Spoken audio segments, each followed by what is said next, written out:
السلام علیکم۔ ویڈیو دیکھنے سے پہلے سبسکرائب شیئر کریں اور بیل آئیکن کلک کرنا مت بھولیں۔ ہے تراوی اور تسابی سے مزین خوب تر، سحر و افطاری کی برکت پا رہا ہے ہر بشر، دولت تقوی سے سب کا ہو گیا تازہ ایمان، بولے خوش ہو کر رضوان مرحبا ماہ السلام علیکم یا رسول اللہ الصلاة والسلام علیکم یا رسول اللہ صلی اللہ تعالیٰ علیہ صلی وسلم۔ اللہ علیہ بسم اللہ الرحمن الرحیم۔ وسلم۔ نوائت سنت سنت الاعتکاف۔ آج چوتھا دن ہے۔ روزانہ ہم عشاء کی نماز کے بعد کچھ باتیں اس مبارک مہینے میں جو ماہ رمضان بھی ہے، ماہ قرآن بھی ہے، اس سلسلے میں کچھ قرآن کے حوالے سے کچھ باتیں ہم سنتے ہیں۔ آج بھی کچھ باتیں انشاءاللہ مختصر سنیں گے۔ ترمذی کی حدیث ہے، نبی کریم صلی اللہ تعالیٰ علیہ وسلم نے ارشاد فرمایا، کتاب اللہ میں تم سے پہلے واقعات کی بھی خبر ہے، تم سے بعد کے واقعات کی بھی، اور تمہارے آپس کے فیصلے ہیں۔ تو ماشاءاللہ اس میں ایک مختصر حدیث ہے، لیکن قرآن میں کیا کیا چیزیں ہیں، یعنی قرآن میں ہسٹری موجود ہے۔ جناب آدم علیہ السلام سے لے کر ہی نہیں، یعنی اس سے پہلے کیا تھا، جنات کی دنیا تھی، یہ بھی قرآن پاک میں موجود ہے۔ اس سے پہلے کتنے واقعات ہوئے جناب موسیٰ علیہ السلام کے حوالے سے، جناب ایوب علیہ السلام، جناب یوسف علیہ السلام کے واقعات اس میں ہے۔ So Quran is not a book of history but it includes history also. قرآن تاریخ کی کتاب ہی نہیں ہے، لیکن تاریخ بھی قرآن میں موجود ہے۔ تو اس سے یہ بھی بات پتہ چلا ہمیں کہ ہمیں ہسٹری بھی پڑھنا ہے، ہسٹری کی بھی ہمیں معلومات حاصل کرنا ہے۔ اسی لیے آج بڑے بڑے یونیورسٹیز میں ڈپارٹمنٹ آف ہسٹری ایک سپریٹ ڈپارٹمنٹ ہوتا، تو انہوں نے کہاں سے یہ حاصل کیا، یہ بھی قرآن کا فیضان ہے، یہ بھی قرآن کی برکت ہے، اور اس کی بہت ساری فائدے ہیں۔ تاریخ انسان کو جب یاد رہتی تو اس سے بہت سارے سبق بھی بندے کو ملتا، اور کس طریقے سے کیا کیا تاریخ پہ ہوئی باتیں، اور آگے اس کے لیے بہت سارے آپ کے لیے رہنمائی اصول بھی اس میں ہوتے ہیں۔ مثال کے طور پہ ہسٹری میں اگر کوئی غلط کام ہوا ہے، تاریخ میں اگر کوئی اچھا کام ہوا ہے، تو اس کے اسباب کیا تھے، اس سے ہم دیکھ کر سیکھ سکتے، سبق حاصل لے سکتے۔ تو اسی لیے آقا علیہ السلام نے فرمایا کہ کتاب اللہ میں تم سے پہلے واقعات کی بھی خبر ہے۔ تو اس سے یہ بھی بات پتہ چلی کہ جب تمام انسان اس دنیا سے چلے گئے، سپوز 1000 سال ہو گئے، 2000 سال ہو گئے، تو یقینی سی بات ہے اس دور کے تمام انسان جو ہے اس دنیا سے رخصت ہو گئے، تو اب وہ باتیں بتانے والا کون موجود ہے؟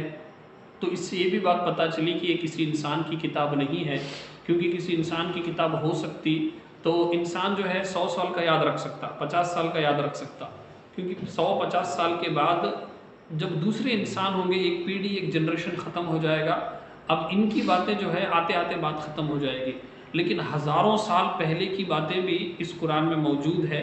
تو اس سے پتہ یہ چلا کہ یہ کسی انسان کا سینہ بسینہ باتیں نہیں، بلکہ اس رب کریم کی کتاب ہے، یہ اس رب کریم کا کلام ہے جو ہمیشہ سے ہے اور ہمیشہ رہے گا۔ تو تم سے بعد کے واقعات بھی، یعنی قیامت تک جتنی بھی واقعات ہونے والے ہیں، تمام کی چیزیں اس میں موجود ہے۔ کتنے واقعات آپ دیکھیں کہ اگر آپ صبح قیامت تک، اور اب تک بھی 1400-1500 سال ہو گئے، جتنے بھی یہ انوینشنز، ایجادات، اور جتنے بھی یہ اس میں ترقی ہوئی ہے سائنس اینڈ ٹیکنالوجی میں، کہیں نہ کہیں جو ہے آپ کو قرآن مجید میں اس کے اشارے مل جائیں گے۔ اور فرمایا گیا کہ اور تمہارے آپس کے فیصلے ہیں، یہ بہت ایک زبردست بات ہے۔ میاں بیوی کے جھگڑے ہیں، قرآن میں اس کا تلاش کرو، یعنی کیسے اس کو حل کرے۔ ابھی میں نہیں بتا رہا ہوں، قرآن، آقا کریم علیہ السلام فرماتے ہیں کہ قرآن میں کیا ہے، قرآن صرف 40واں کو پڑھنے کے لیے نہیں، قرآن صرف مردوں کو ثواب پہنچانے کے لیے نہیں، قرآن صرف دلہن کو سر پر رکھ کر رخصت کرنے کے لیے نہیں، بلکہ قرآن میں آقا علیہ السلام فرماتے ہیں کہ تمہارے آپس کے فیصلے ہیں۔ تو اب یہ بھی بات پتہ چلی کہ جو میاں بیوی کے جھگڑے فیصلہ جو کرنے آتا، تو وہ ایسا ہو جو قرآن کا علم رکھتا ہو، ہمیں کسی کاؤنسلر کو بٹھا لیتے ہیں، کسی مسجد کے متلی کو بٹھا لیتے، اور کسی خاندان کے بڑے ماموں چاچا خلیفہ کو بٹھا لیتے.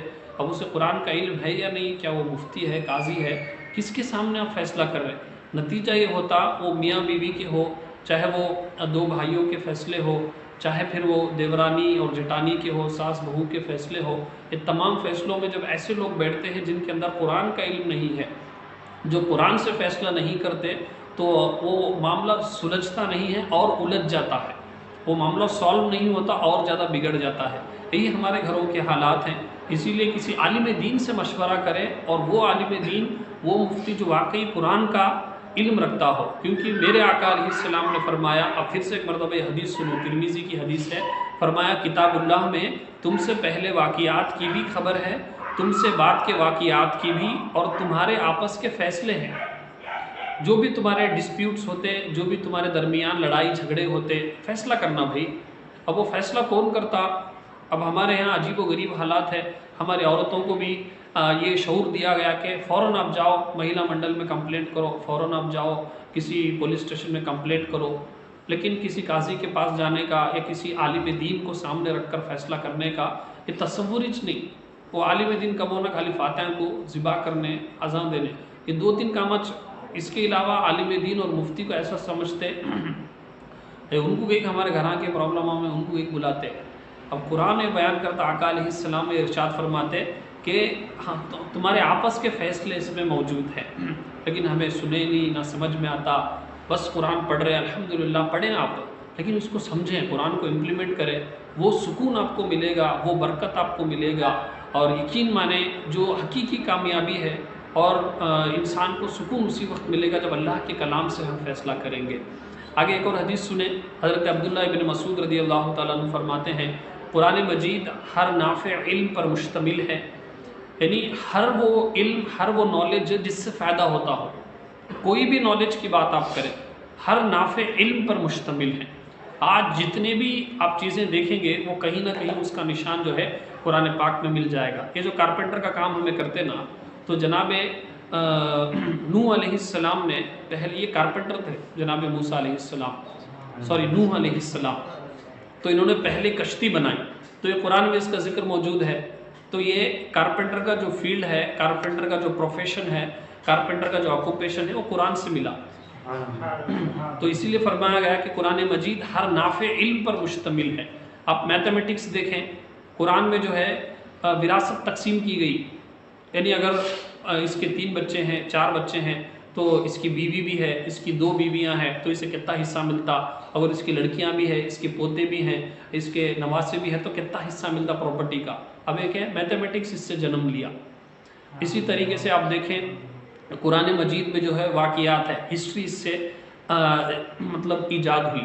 اسی طریقے سے قرآن مجید میں انسان کی سائیکولوجی بیان کی گئی، اس سے سائیکولوجی سبجیکٹ وجود میں آیا. یہ قرآن کا ہی یہ جو سورہ بقرہ میں جو روزے کو حوالے سے جو باتیں کی گئی کہ اے ایمان والو تم پر روزے فرض کیے گئے ہیں جیسے تمہارے سے پہلے لوگوں پر روزے فرض کیے گئے. اب اس میں ایک نفیس بات دیکھیں آپ، ایک بہترین نقطہ، کہ خالی اگر اللہ تبارک و تعالیٰ بولتا کہ تمہارے اوپر روزے فرض کر دیے گئے ہیں، یہ بھی بات تو مسلمان مان لیتے، لیکن وہاں کیا بات بتائی گئی؟ جیسے تمہارے سے پہلے لوگوں پر روزہ فرض کیا گیا. یعنی انسان کی سائیکولوجی کو، اس کو سمجھیں آپ. مثال کے طور پہ تمہارے محلے میں سب کے گھر میں کرنٹ موجود ہے، صرف آپ کے گھر میں کرنٹ گیا تو کیسا لگتا؟ سب کا گھر ویسے ہی صحیح سلامت ہے، صرف آپ کے گھر میں آنچ لگی تو، یا کوئی اسٹوڈنٹ وغیرہ ہے، آپ کے کلاس میٹ سب کے سب پاس ہو گئے، آپ اکیلے فیل ہوئے تو، وہی اگر سب کے گھر میں کرنٹ گیا تو کیسا لگتا تھا؟ تو صرف تمہارے اوپر ہی روزہ فرض نہیں کیا گیا، تمہارے سے پہلے لوگوں پر بھی روزہ فرض کیا گیا. اب یہ جب بات ہوتی کہ جب اسے ہے نا، جب کمفرٹیبل ہوتا بھئی میرے اوپر ہی نہیں روزہ فرض ہے، پہلے لوگوں پر بھی. یہ سائیکولوجی، انسان کی سائیکولوجی قرآن بیان کرتا کہ اگر سامنے والے کو سمجھانا ہے، کوئی حکم دینا ہے، کوئی کام کرانا ہے، تو اسے کیسے کام کرانا. بھائی تیرے اوپر ہی نہیں سمجھنے کر رہے دے کے، تو تب اسے ہے نا خوشی محسوس ہوتی، تب انہیں خود بخود وہ کام کرتا. اسی لیے فرمایا گیا کہ قرآن مجید میں ہر نافع علم اس میں موجود ہے. آگے فرمایا اس میں گزشتہ واقعات کی خبریں ہیں، یعنی اس میں ہسٹری بھی موجود ہے. کتنے واقعات ہیں، بے شمار واقعات اس میں ہیں. اور جو تیمم ہمارے اوپر جو تیمم کی آیتیں اور تیمم کی اجازت دی گئی وہ بھی ایک ہسٹری ہی کی بات ہے. ایک سفر تھا جس میں اماں عائشہ رضی اللہ تعالیٰ عنہ کا ہار گم ہو گیا تھا. اسی طریقے سے جو ابو لہب کے واقعات ہیں اب ہمارے لیے وہ ہسٹری ہیں. اس دور کے وہ کرنٹ سچویشنز تھے لیکن اب ہمارے لیے وہ جو ہے ہسٹری ہے. اس سے پہلے بھی وہ عرب کے زمانے میں جتنے بھی لوگ تھے ان سے پہلے بھی جناب ایوب علیہ السلام کا، یوسف علیہ السلام کا واقعہ ہے. تمام چیزیں اس میں موجود ہیں. آئندہ ہونے والے واقعات کا علم بھی اس میں موجود ہے صبح قیامت تک. جیسے فرمایا گیا کہ چاند کے 2 ٹکڑے ہو جائیں گے اور میدان محشر میں جو ہے پہاڑ روئی کی طرح اڑیں گے اور میدان محشر میں کس قدر بے بسی ہوگی. یہ تمام چیزیں جو ہے اس میں موجود ہے. ہر حلال و حرام کا حکم اس میں ذکر ہے، مذکور ہے. کوئی بھی جو بھی چیزیں غلط ہے صحیح ہے تمام چیزیں اس میں موجود ہے. شراب کے بارے میں بھی اس میں باتیں موجود ہے، سود کے بارے میں بھی اس میں باتیں موجود ہے، زنا کے بارے میں بھی اس میں باتیں موجود ہے اور بدنگاہی کے بارے میں بھی اس میں باتیں موجود ہے. فرمایا گیا کہ اے ایمان والو اپنی نگاہوں کی حفاظت کرو، اپنی شرمگاہ کی حفاظت کرو. اسی طریقے سے اس میں پردے کا حکم بھی ہے. اسی طریقے سے اس میں قتل نہ کرنا اس کے بارے میں بھی فرمایا گیا کہ اگر کوئی بندہ کسی ایک انسان کو قتل کرے گا ایسا ہے جیسے اس نے پوری انسانیت کو قتل کیا ہے. یہ حرام چیزوں کے بارے میں بھی اس میں ذکر ہے. کسی یتیم کا مال کھا لینا، جھوٹ بولنا اور غیبت کرنا، اسی طریقے سے بدگمانی کرنا، کسی کے بارے میں برا سوچنا، کسی کے اوپر بہتان لگانا، جھوٹا الزام لگانا، یہ تمام حرام جتنی بھی چیزیں ہیں، کفر و شرک، یہ تمام چیزیں قرآن میں موجود ہیں. اور حلال چیزیں بھی اس میں موجود ہے. جتنے بھی چیزیں حلال چیزیں، قرآن کی ایک آیت کریمہ ہے سورہ بقرہ کی جس کا مفہوم ہے کہ اللہ تبارک و تعالیٰ نے زمین و آسمان اور اس میں جو کچھ ہے تمہارے نفع کے لیے پیدا فرمایا. تو اس سے واضح طور پہ دلیل مل گئی جو چیزیں منع کر دی گئی جیسے شراب ہے، جوا ہے، یہ گندی چیزیں ہیں، یہ منع ہے. اس کے علاوہ جتنی بھی چیزیں ہیں وہ حلال ہیں. ایک فارمولہ بتا دیا گیا جیسے آئس کریم کھانا جائز ہے، پانی پوری کھانا جائز ہے، جب تک اس میں کوئی حرام چیز نہ ہو تو وہ چیزیں جائز ہیں. اور آگے فرمایا گیا اور اس میں ان تمام چیزوں کا علم ہے جن کی لوگوں کو اپنی دنیاوی اعتبار سے بھی دینی اعتبار سے بھی ضرورت ہے. تمام چیزوں کا علم بھی اس میں ہے. اس میں آپ کو نماز کا طریقہ بھی بتایا گیا، اس میں آپ کو تصوف بھی بتایا گیا، اس میں اللہ کی بارگاہ میں کیسے عبادت کرنا وہ بھی بتایا گیا، بیوی بچوں کے ساتھ کیسا اس میں سلوک کرنا یہ بھی بتایا گیا. اسی لیے فرمایا گیا کہ اب دیکھیں انسان کو نکاح کی ضرورت ہوتی، انسان اکیلا نہیں رہ سکتا. اسی لیے قرآن میں فرمایا گیا ہم نے مرد اور عورتوں کو تمہارے درمیان محبت رکھی ہے اور تمہیں جوڑوں میں پیدا فرمایا ہے. اس طریقے کی آیتیں آپ کو مل جائیں گی. اور آگے فرمایا گیا کہ اس میں ان تمام چیزوں کا علم ہے جن کی لوگوں کو اپنی دنیاوی، دینی، معاشی اور اخروی معاملات میں ضروری ہے. آخر میں دیکھ لیں معاشی یعنی ہمارے جو بزنس ہے، ہمارا جو کاروبار ہے، ہمارا جو خرچہ ہے، ہمارے جو پیسے کے معاملات ہیں اس کے مسائل بھی اس میں موجود ہے، اس کا طریقہ بھی اس میں بتایا گیا. اب آپ دیکھیں قرآن کی جو سورہ جمعہ کی آیت کریمہ ہے جس میں فرمایا گیا کہ جب تم نماز پڑھ چکو تو زمین پر پھیل جاؤ اور اللہ کے فضل کو تلاش کرو. یعنی اس میں حکم دیا گیا کہ کمانے نکلو، محنت کرو. اور آج سب سے بڑا جو وبال ہے اس میں اکنامکس کے بارے میں بھی ڈیٹیل میں موجود ہے. اسلامک اکنامکس سے بہت بڑا چیپٹر ہے، اسلامک بینکنگ یہ الگ چیپٹر ہے.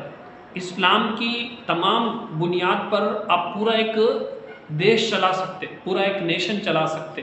آج خود ہماری کنٹری کی جو حالت ہے، جی ڈی پی گھٹ رہا ہے اور بہت زیادہ قرضہ اس پہ بڑھ رہا ہے. اس کی بڑی وجہ یہ کہ جو انٹرسٹ بیسڈ اکانومی ہے، جو سودی معاملات پر جو چل رہا، تو سود بڑھ رہا، امیر امیر ہوتا جا رہا، غریب غریب ہوتا جا رہا. لیکن اسلام نے اس کو منع کیا. سود کے حوالے سے فرمایا گیا کہ یہ سود لینے والا دینے والا جو ہے اللہ کی بارگاہ سے معاذ اللہ سے اعلان جنگ کرنے والا. تو آج اکثر دیکھیں 99% مسلمانوں کی جو گھروں کی حالت ہے، جو پرابلمس ہے، پیسے کی جو لڑائی جھگڑے ہیں، پیسوں کی وجہ سے جو آزمائشیں پرابلمس آ رہی، اس کی اکثر وجہ یہ یا تو انہیں خود سود دے رہا یا تو انہیں خود سود لے رہا، بیج جسے بولتے ہیں انٹرسٹ. لیکن قرآن نے روز اول سے اسے منع کر دیا کہ یہ سود سے مال گھٹتا ہے، صدقات سے مال میں برکت ہوتی ہے. یہ سورہ بقرہ کی آیت کریمہ ہے. یہ معاشی جو معاملات ہیں ہمارے کتنے ریسنٹ 2-3 واقعات میں پرسنلی جانتا ہوں جنہوں نے پھانسی لگا کر اپنے آپ کو ہلاک کر دیا صرف قرضے کی وجہ سے. مسلمانوں کی بات میں کر رہا ہوں آپ کو. یہ جو معاشی معاملات ہے اس کا حل بھی قرآن میں موجود ہے. کیسے بزنس کرنا اس کے بارے میں بھی قرآن میں احکام موجود ہے. کسی کے ساتھ کسی کے پاس آپ جاب کر رہے اس کے احکام بھی قرآن میں موجود ہے. گھر کیسا چلانا, بزنس کیسا چلانا, یہ دیش کیسا چلانا, پوری دنیا کا جو اکنامک سسٹم ہے وہ کیسا چلانا, یہ تمام چیزیں قرآن پاک میں موجود ہے. بس ہمیں اللہ یہ شعور عطا فرمائے. یہ کتاب تو ہمیں مل گئی, اس پر ہم نے ایمان تو لا لیا, بس اسے پڑھ کر سمجھ کر اگر ہم اپنی زندگی میں پریکٹیکلی اگر امپلیمنٹ کرنے میں کامیاب ہو گئے تو یقین مانیے ہمارے سے بڑا خوش نصیب کوئی نہیں ہوگا.